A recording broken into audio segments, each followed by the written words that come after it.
मीना की शादी।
प्रमोशन के 1 महीने बाद उसे उसकी कंपनी के तरफ से एक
अब तुम अकेले क्यों रहती हो? तुम अपने मम्मी पापा के पास क्यों नहीं गई या मुझसे संपर्क करने की कोशिश क्यों नहीं की? मीना बोली, तुम अगर मुझसे प्यार ही करते थे तो जब मेरी शादी हुई तब क्यों नहीं आए मुझे लेने? कहाँ थे तुम?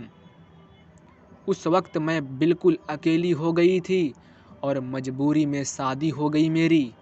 मुकेश ने पूछा, क्या तुम्हारे पापा ने नहीं बताया कि उन्होंने मुझ पे पुलिस केस कर दिया था? मैं जेल में था कुछ महीने। ये सुनते ही मीना चौंक गई। उसने कहा कि मुझे इसके बारे में कुछ नहीं पता। मुकेश ने उसे पूरी बात बताई। मीना बोली, मैं माफ़ी मांगती हूँ तुमसे अपने पापा के तरफ से। मुकेश ने कहा, अब वो बात को जाने दो, मैं भूल चुका हूँ। ओ सब अभी की बात करो। मुकेश ने बिना देर किए उससे पूछ लिया, क्या अब तुम मुझसे शादी करोगी? मीना बोली, क्या तुमने अभी तक शादी नहीं की? मुकेश ने कहा, नहीं, मैं अभी अपने कैरियर पे ध्यान दे रहा हूँ और यहाँ कुछ काम से ही आया था। अब बोलो, शादी करोगी मुझसे? मीना बोली, अभी 2 दिन में मैं अपने कंपनी की तरफ से विदेश जा रही हूँ एक मीटिंग के लिए। उधर से लौटकर इसके बारे में बात करते हैं। मुकेश ने कहा, पहले ही बहुत इंतज़ार किया है, अब और इंतज़ार नहीं होता है, लेकिन फिर भी जैसा तुम कहोगी वैसा ही होगा। दोनों ने अपना फ़ोन नंबर दिया एक दूसरे को और घर गए। मुकेश उसे रोज़ फ़ोन कर के उससे हाल चाल पूछता रहता था। एक सप्ताह बाद मीना अपनी मीटिंग ख़त्म करके लौट आई थी। मुकेश उससे मिलने के लिए बोल रहा था, लेकिन मीना अपने ऑफिस में बहुत व्यस्त रहती थी। उसने कहा कि हम रविवार को मिलेंगे। फिर वो दोनों रविवार को उसी मॉल में मिले। मुकेश ने पहले उसके मीटिंग और काम के बारे में पूछा कि सब ठीक चल रहा है ना? मीना ने कहा, हाँ, सब ठीक है। फिर मुकेश ने उससे शादी का पूछा। तुमने कहा था कि आके बताऊंगी, शादी करोगी कि नहीं? तो अब बोलो, क्या सोचा है? मीना तो मुकेश से प्यार करती ही थी और अब उसे मौका मिल रहा था अपने प्यार के साथ पूरी ज़िंदगी बिताने का। उसने हाँ कह दिया। दोनों बहुत खुश थे। मीना ने अपने घर पर मुकेश के बारे में सब कुछ बता दिया और इस बार उसके घर वाले उसके इस फैसले को मान गए, क्योंकि पहले उनसे एक गलती हो चुकी थी। अब वो फिर से अपनी बेटी को तकलीफ़ में नहीं देखना चाहते थे। 1 महीने बाद उनके परिवार ने उनकी शादी करवा दी। मुकेश ने अपना खुद का एक बिजनेस स्टार्ट किया था। अब मीना उसके साथ उसके बिजनेस में हाथ बटाती थी और वो दोनों खुशी खुशी हमेशा के लिए एक साथ हो गए। अगर प्यार सच्चा हो तो लोग बिछड़ कर भी मिल जाते हैं।